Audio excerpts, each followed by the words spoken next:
Rock Fight, where we speak our truth, slay sacred cows, and sometimes agree to disagree. This is an outdoor podcast that aims for the head. I'm Colin True, and joining me today, roll out the red carpet because next week, the king returns to Outdoor Retailer. It's Justin Housman!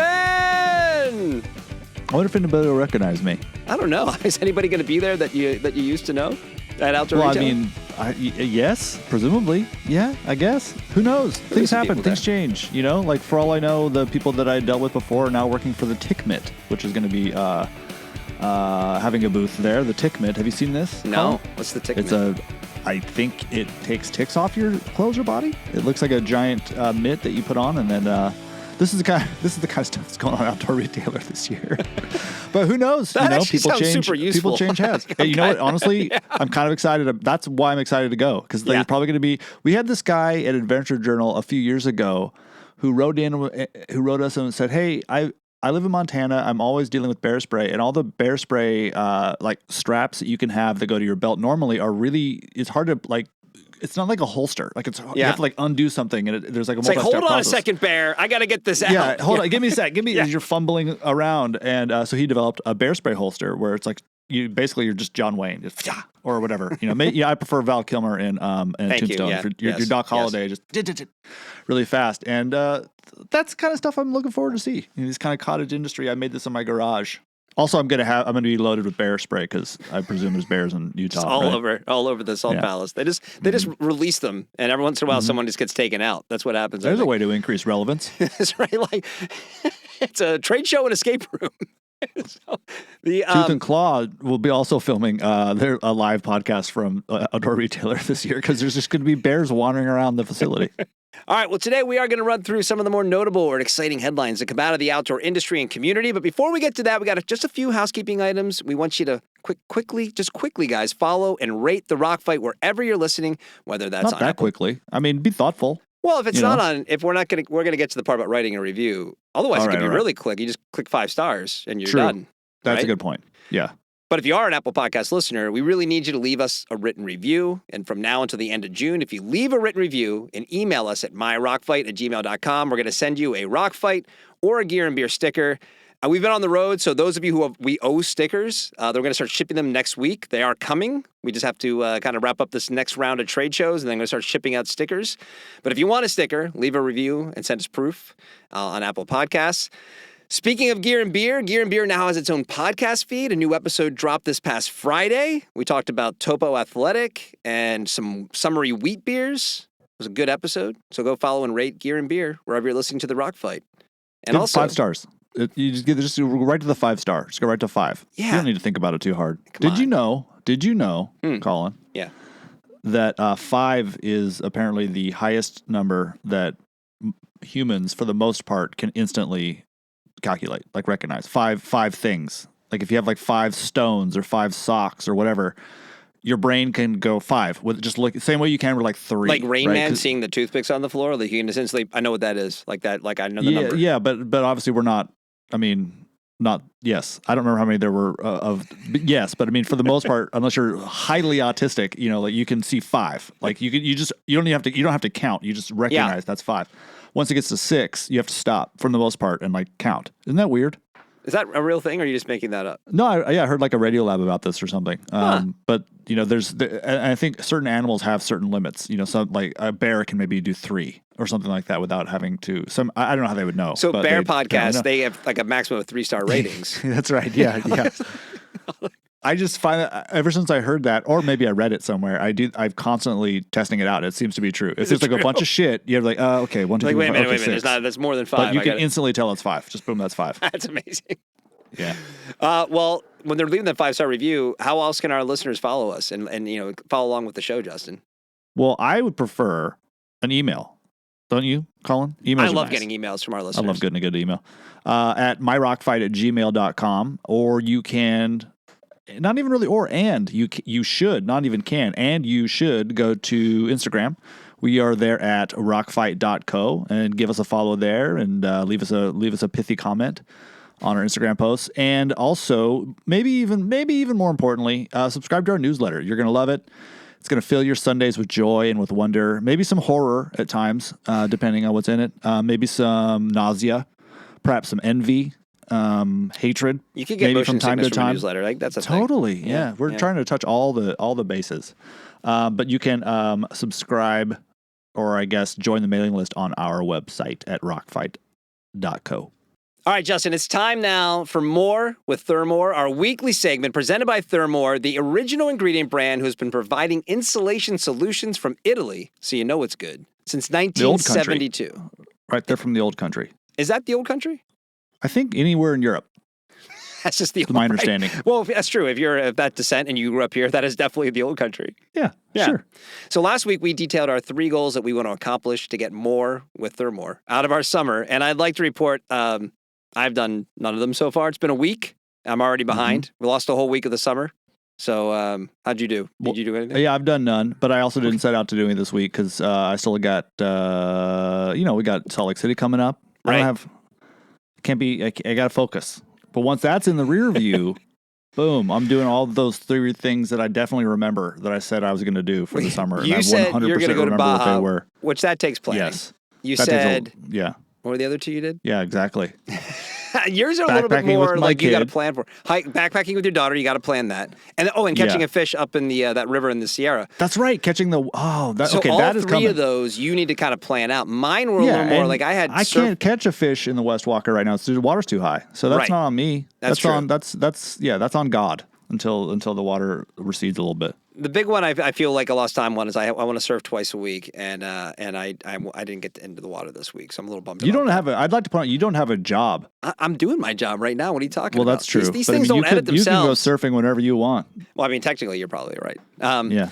But for this week, this upcoming weekend, though, because I didn't get a lot done this week, because we're headed to Salt Lake City next week, I want to get more out of this weekend. So here's what I'm going to do. You tell me if you're going to do more than me this weekend. Okay. All right. Yeah. So it's Friday when we're recording this. I've already gone for a hike today. I'm already on my weekend. I'm already up on you.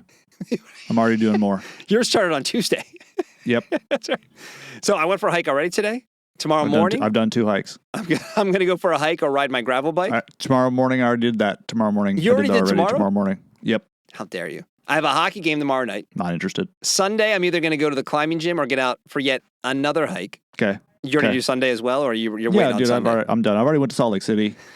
How was the show? We did great. We killed it. We did really good. This is amazing. I can cancel my flight now. Actually, summer's over for me. I'm already in fall. I got my thermal insulation. You going skiing this weekend, I think, right? Right. Yeah. I got my carbon jackets full of Thermore. I'm good. I do have news for you, though. We are going to get up early because we're staying in Park City next week when we're in Utah. We're going to go for a hike on Tuesday morning in the mountains. So it might be a little cool up there. Red Route South. That's fine. That's good. Right? I'll Thermore it up there, too. I'm not afraid. Excellent segue, because today's episode of The Rock Fight is presented by the original ingredient brand Thermore, who wants you to get more out of your outdoor adventures with products like their 100% recycled Evo Down. Last week we talked about Eco Down. This week it's Evo Down. And Evo Down is a synthetic insulation that you can find in jackets suited for running and hiking. Most notably, you'll find Evo Down in over a dozen Carbon jackets. Do you know Carbon? Mm-hmm. That brand Carbon? Just by I know their logo. That's it. Yeah, they're a Canadian brand, I believe, out of Toronto, I think. Out of Toronto, Canada. Yeah. I always say Canada too. Isn't it weird? I don't know why I Why can't is do that? It's so hard. It's really hard not to do that. But in Carbon, you know what? We'll call it that from now on. It's Canada. We just changed the rules. Yep. So you'll find Evo Down in Carbon Spartan Coordinates, which is a sick vest, perfect for early morning summer runs or hikes in the mountains like you and I are going to do next Tuesday. We're not going to have a Carbon jacket with us, but if we did, it would be perfect for that. But you know why? You know why it would be perfect? Because of the Thermore Evo Down? That's it. Yeah. This summer, everybody out there, do more in the outdoors with Thermore. I mean, it's right there in the name. More. All right, man, let's take a quick break. When we get back, we're going to talk about some headlines. This episode is brought to you by Switchback Spring, the new outdoor industry gathering for education, networking, and business. Coming to Nashville, June 2025. Connect with peers and players in gear, footwear, apparel, hiking, camping, trail running, and more for 3 days of learning, discovery, and celebration. Switchback Spring is the new go-to meetup for specialty retailers, brands, media, and outdoor organizations. Mark your calendars for June 16, 18, 2025. Visit switchbackevent.com for all the details and start planning your new outdoor industry adventure.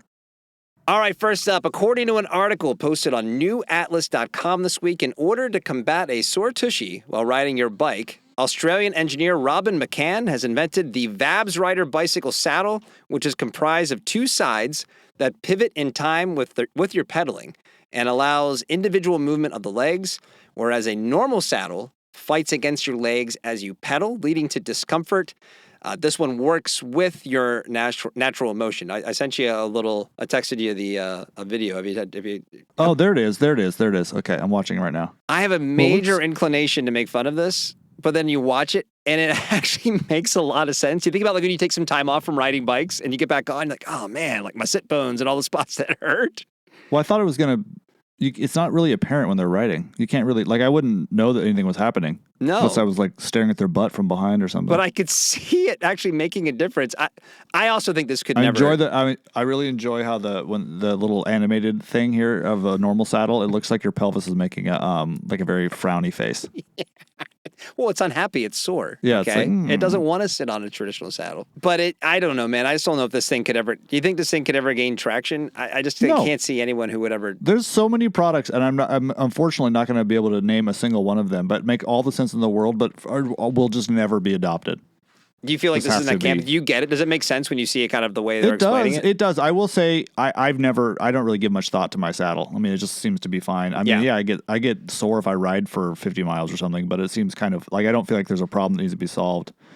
It's also impossible to imagine what Colin's talking about without looking at the at either watching a video of it or seeing a picture of it. Because I mean, way you just described it, I realized it's their copy, but I have no idea what you're saying. I mean, this is literally like two separate saddles, kind of that move with your butt as you pedal. It's like a little angel is cupping each buttock as you pedal. It looks very busy. I also want to say Ataraxy is a funny name. Atarax is like an anti-anxiety drug. So I don't know. I'm sure that has nothing to do with why it's called that. Maybe it has everything to do with it. It's basically like Xanax. It's just a different kind. So that's kind of a funny name. Do you think they'll come out with a version that's two devils to go with the two angels? I mean, have you ever had a suspension seat post?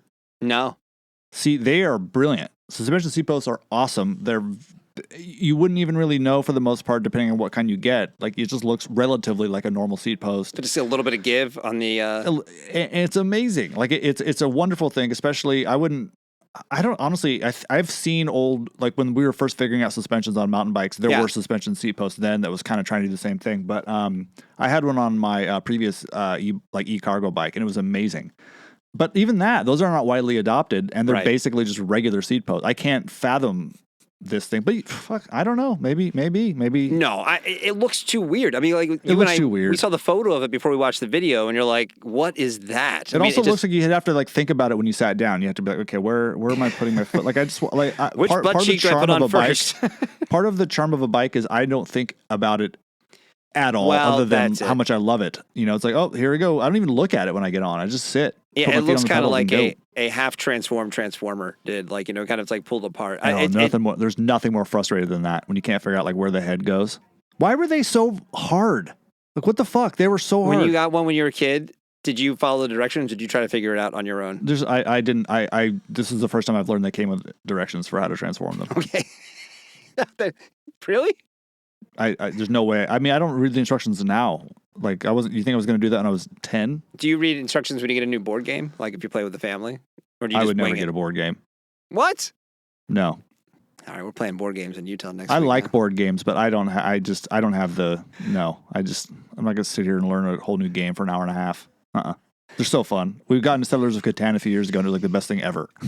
But the concept. That was the best. It's like the seat. I would never do that. They're so fun. The seat. It's sort of like this seat, where it probably works fucking great. Yeah, but the concept of learning it and getting it and sitting on it, I'm not really interested. And board games are the same way. I have a blast, but I would never buy one. It does seem like this is we're solving a problem for something that's existed for a couple hundred years and no one really thought there was a problem before. So, right? Yeah. Totally. I mean, good for them. Great. Innovate the shit out of it. Maybe not good for them. Disrupt these bike bike saddles. But yeah, I don't think it's gonna go anywhere. But I thought it was pretty. The comments are turned off in the YouTube video from the company making it. Never a good sign. Never a good sign.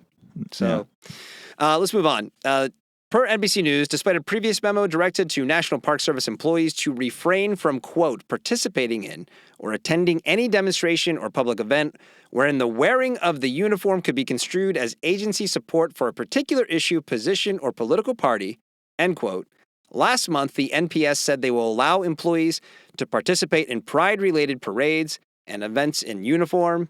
I think you shared this one with me. I mean, this is kind of a win. It's also kind of a sad win. It's a little ridiculous that we have to really concern ourselves with this kind of shit. But what did you think when you read this article? I feel like every time these sorts of things happen, it always ends up biting the person in the ass who decided that you couldn't wear like a pride pin or a pride flag or a pride jersey. I mean, yeah, that was a big deal in the NHL, right? But now they've kind of backed off and they're letting the players do it. But it was like a huge thing. And I kind of get the knee-jerk reaction to just be like, we're not going to make any statements. I mean, how is this hurting anybody? Like, it makes no sense to me. And it just sets a really shitty precedent, you know. Like imagine working for the National Park Service and Pride is a big part of your life, and June is a special month to you, and they just come out and be like, "Yeah, you can't wear a rainbow pin or whatever. You can't put or you can't walk in the parade in your uniform or something or that. Yeah. I mean, it just seems like unnecessarily cruel and totally tone deaf. I mean, isn't like everything right now about trying to be the most inclusive possible in the outdoors? I mean, that's like what everything is that's the major trend in the outdoors. I mean, it also, you like, what's weird is that this kind of thing where social media managers are probably not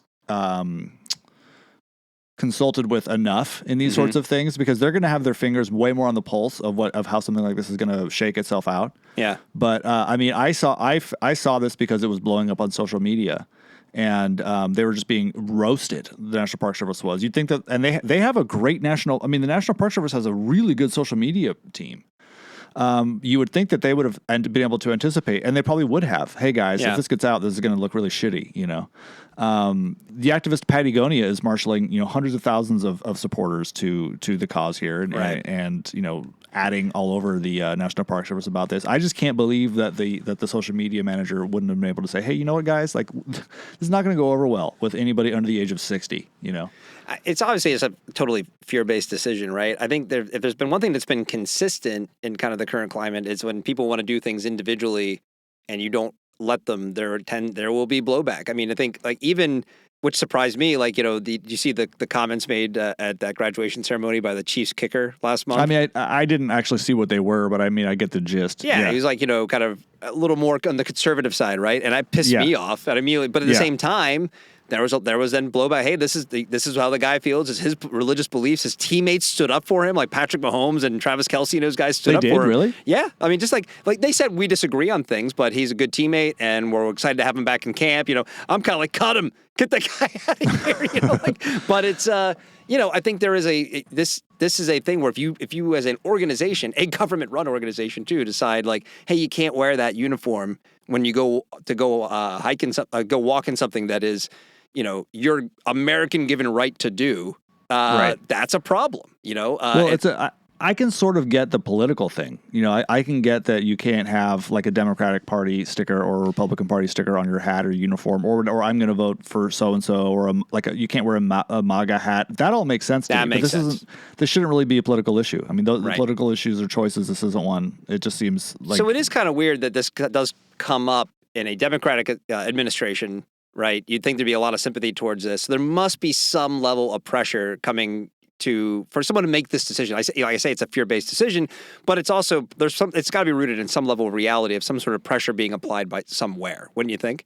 Well, I'd have to think that NPS is run like any other corporation is run, which is like any idea anybody has to be run up to the person like right above them for the most part, right? Yeah. I mean, like how excited were all of us when those of us on the progressive side, when Deb Haaland was put in charge of the interior.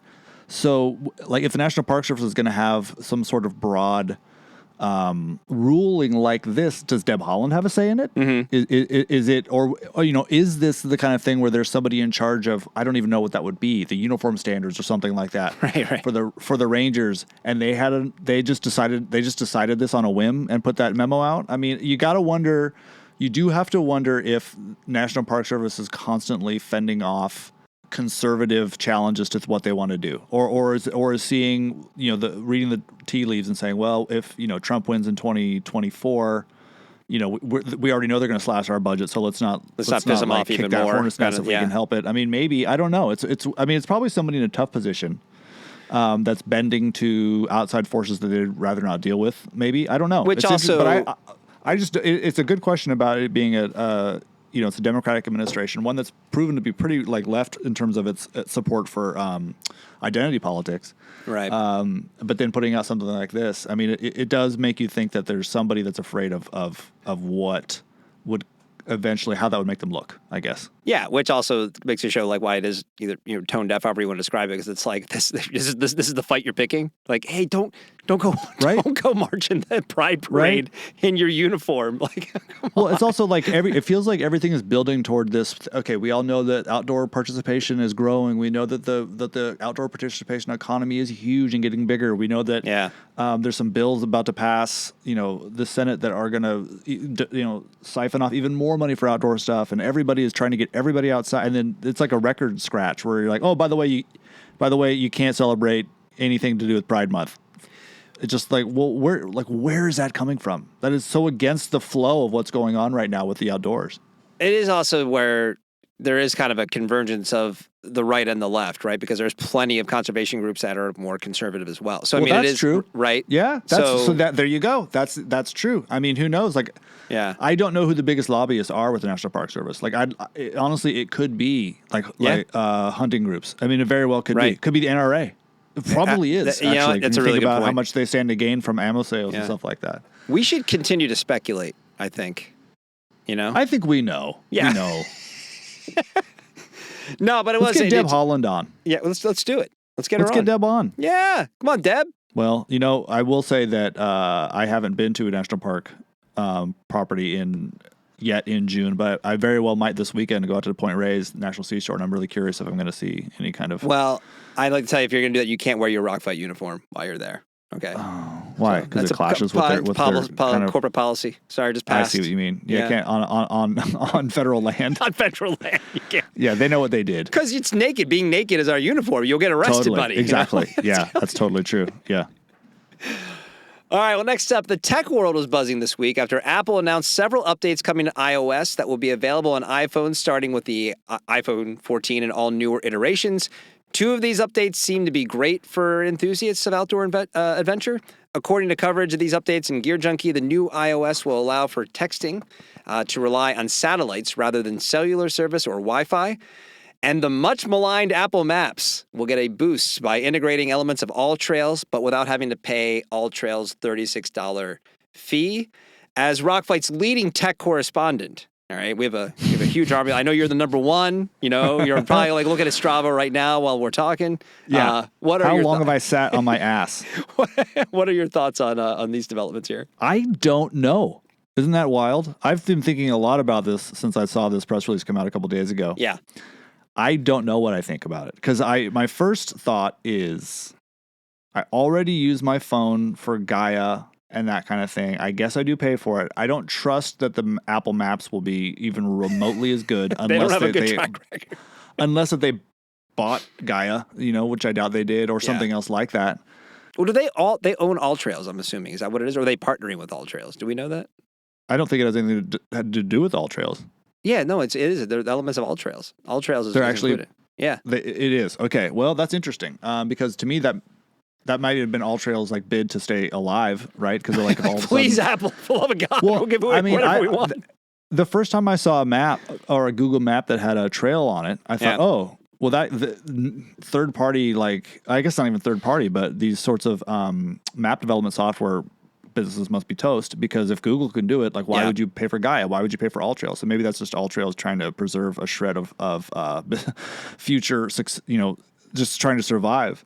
But the partnership thing is interesting because, and I don't know enough about it. I'm not sure if it's even public, but what is the relationship between AllTrails and Apple in this? Was this Apple just sort of kind of acting on their own and then needed to sort of like make good with AllTrails because they're using AllTrails information?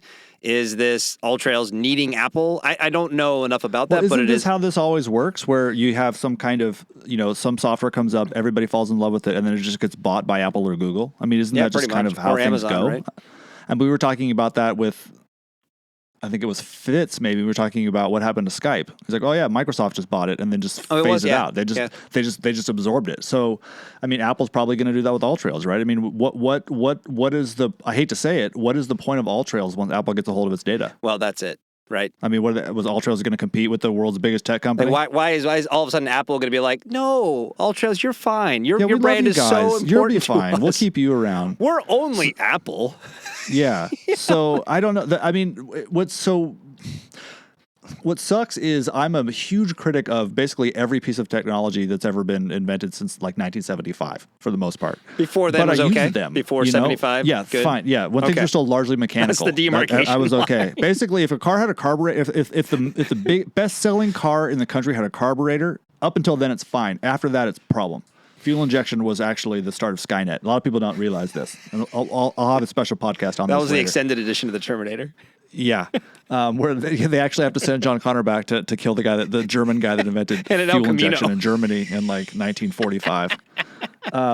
But so here's my issue with that is that I don't like I've been on the record probably. I'm not a huge fan of AllTrails, largely because I'm not its target audience, right? Like, I don't want to be influenced by where somebody else is going. I don't want to. I get why it works. I get why it's so popular, and I don't have a problem with it.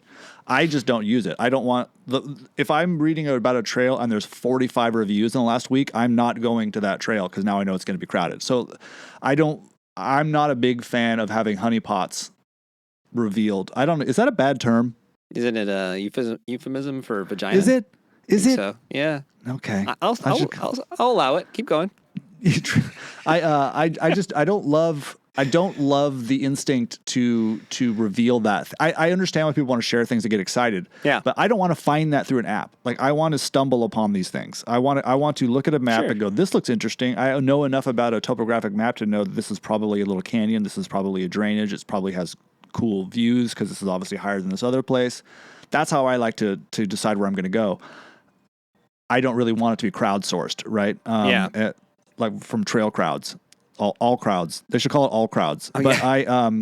So anyway, where am I going with this? Is that even though I'm not a big fan of that personally, I understand why people like it. But it's like if Apple and Google do all the same. Well, first of all, when is Apple just going to buy Google or vice versa? I mean, at some point we're going to have one thing that just does everything. Probably. Yeah. And I don't like going down that road. I mean, that really bums me out. So that's kind of cool, but it's also like, is InReach done now? I mean, are you going to need a spot anymore? Is any of this? Like, you're just going to have your phone do all these things, which is cool. I guess it's better. It's more efficient. Well, I mean, I think that's, and I will probably not have a real conclusion here when it comes to like the AllTrails, the Apple thing. That's going to play out over time. The other piece of it, though, using the satellites over, Wi-Fi or cellular towers, that's one where it's a little more depressing. Especially from your point of view, but I think I think we need it, frankly, because we're so reliant on the tech that we're kind of in this pickle, though, where if like these people you're talking about who are going out and like to these crowded places that they're finding on AllTrails, and all of a sudden they find themselves in a place where your cellular phone doesn't work anymore, but they've been reliant on it the entire time. So I think that's the most interesting development of the two. The other thing I think it's ultimately it's going to come into like, a branding and legal battle probably to like who owns what and then what the product ends up being. But I do think that this does mean that we're just going to become more reliant on our devices, obviously, which we already are. I don't know if I guess it's probably entirely just me getting older. I'm not willing to, still using the there. But I guess if you're listening to this and you're thinking, what a fucking Luddite or old man yelling at clouds. I get that. I don't think there's anything to gain from this stuff. I really don't. On a human level, this is my main issue with these sorts of things. Yes, I do use Gaia occasionally while on like a really deep backcountry trip. I have the map in my phone in case I need it. Download the map. It's just a replacement for a paper map. I have it in case I need it. Yeah. I'm not looking at my phone. I'm not doing any of that shit. And I always have a paper map too, even though you don't really need to. But I use the paper map first because I just like that. Yeah, exactly. I just feel like you're removing the parts of the parts of the experience that make these things valuable, that make these things magic, that make these things worth doing. I mean, if you're on your phone and it's the same goddamn map that gets you to your job or whatever, it's the same like voice telling you this, like, turn right at the trailhead. I don't know how it's going to work. But if it's the same like Siri that's guiding everything else that you do, and now you're in Kings Canyon with it, and now they've developed Starlink of their own, and now it's talking to you the whole time, and you're still it's just like feels like, what have you've taken all the joy out of this? You've taken all the actual human experience of these sorts of things out. But that's and it pisses me subjective, though, off. right? I mean, that's your experience. Other people may not feel the same way, right? Is it though? Yeah, honestly, is it? I mean, I'm sort of self-centered enough to wonder if that is subjective. I'm not trying to talk you out of your experience. I think, but I don't know. I think there are people who can have just as meaningful experience and be connected in a different way. You know, I don't know if it's going to be. I'm not trying to defend them for the sake of the argument. But I also think I'm sure that there are people who can have a magical experience and not be as disconnected as you need to be to have that same experience. I guess is what I'm trying to make. Yeah, you might be right. I don't like hearing that, but you might be right. You don't like hearing people think differently than you? I know. No, that's fine. It's hard. I mean, that's the thing. I wouldn't begrudge anybody for using these things. Even though I just said what I said, it just, to me, it's robbing things. I mean, it's like having robot umps in baseball, right? It's like, okay, sure. Yeah, you get all the calls right, but like half the fun is the ump right or wrong, yelling at the ump. Like this isn't. I don't need this is why I get mad at Strava. I don't need my outdoor experiences to be brutally efficient.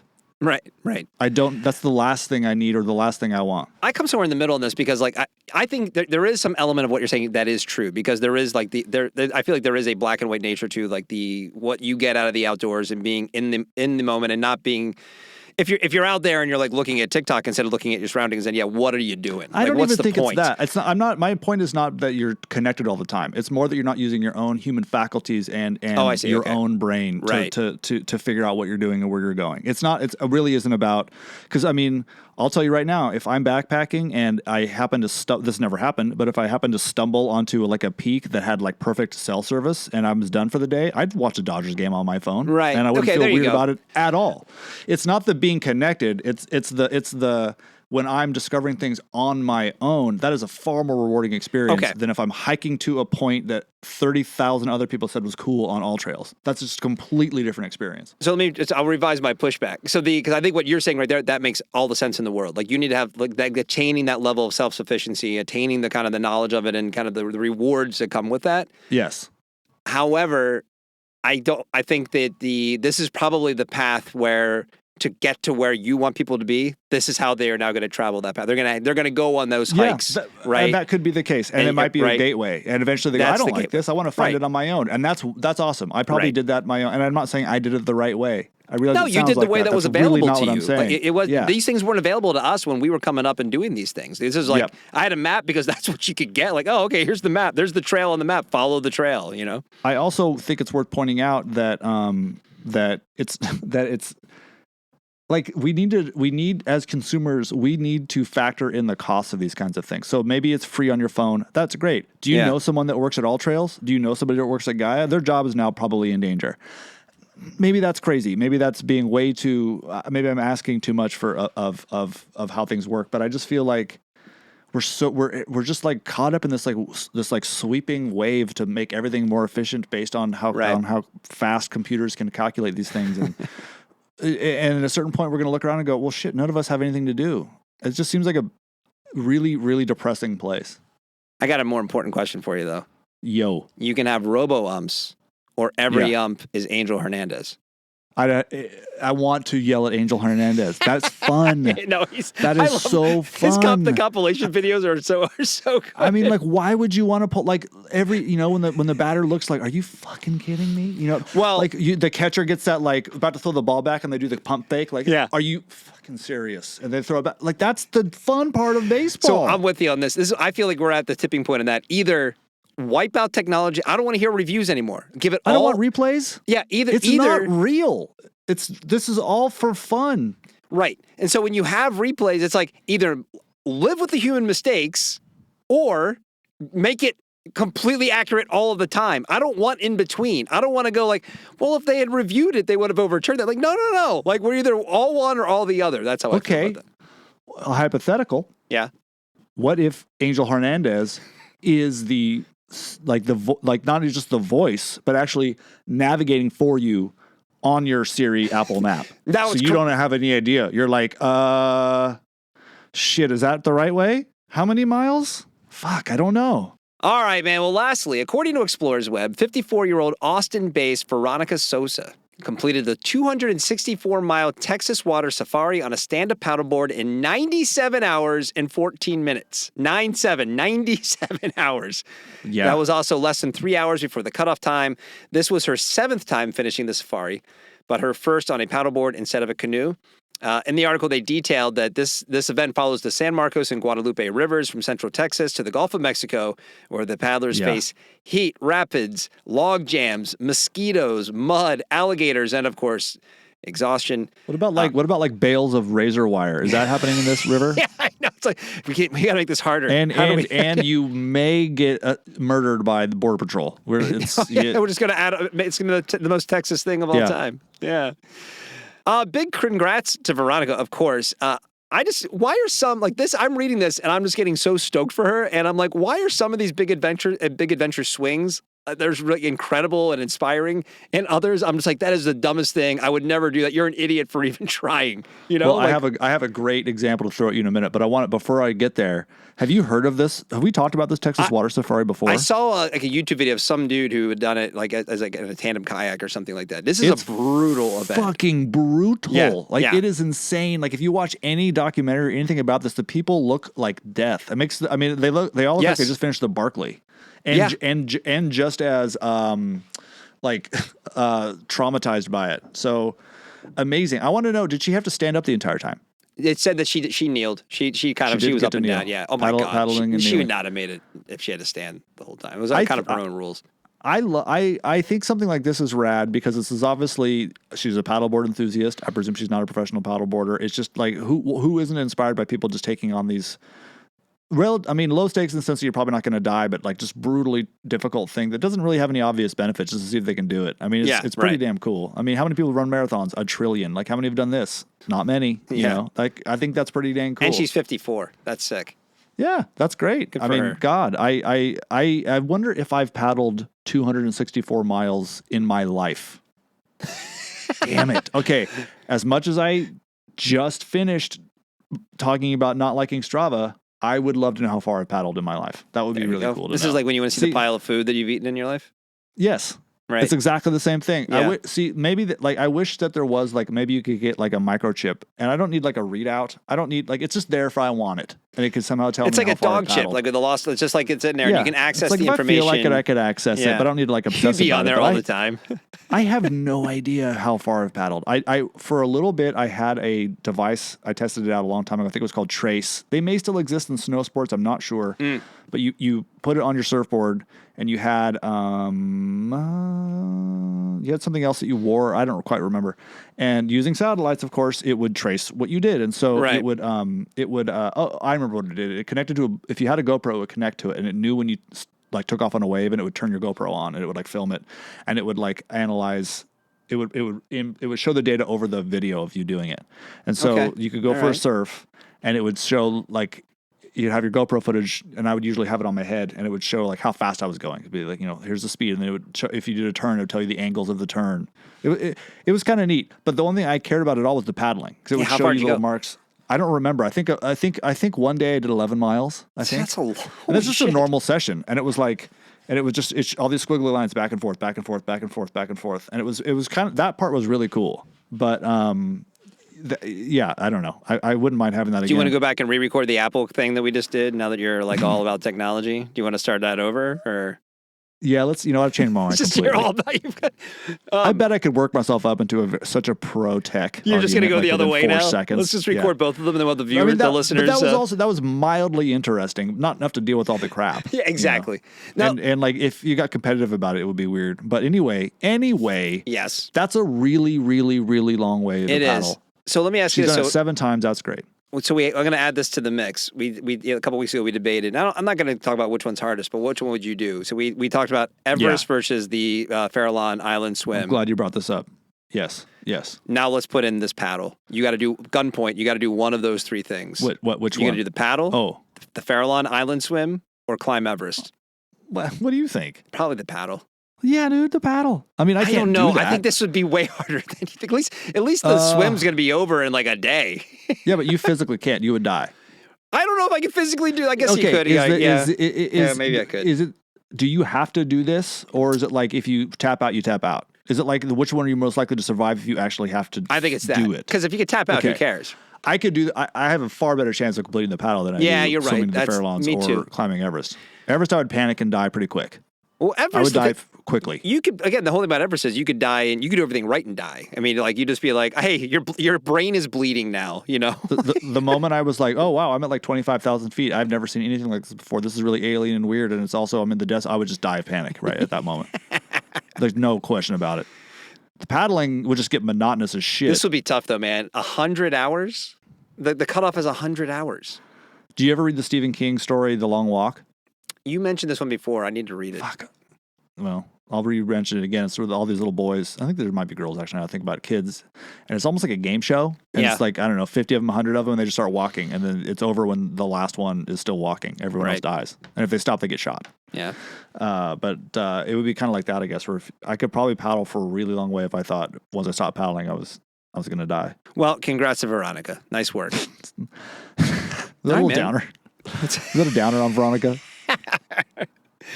All right, man. We can wrap it up there. What else is going on? We talked about what we're doing this weekend. I'm gonna see you on Monday when this episode comes out. We're actually gonna be hanging I think out. I'm going to just paddle to Utah now after listening to that story. Is that possible? Can I just make a really like wild route? There just must all be on water some all the way to do it, No, right? there's no way There's to do no way, it. That's not how it works. Yeah, Nevada's a little dry.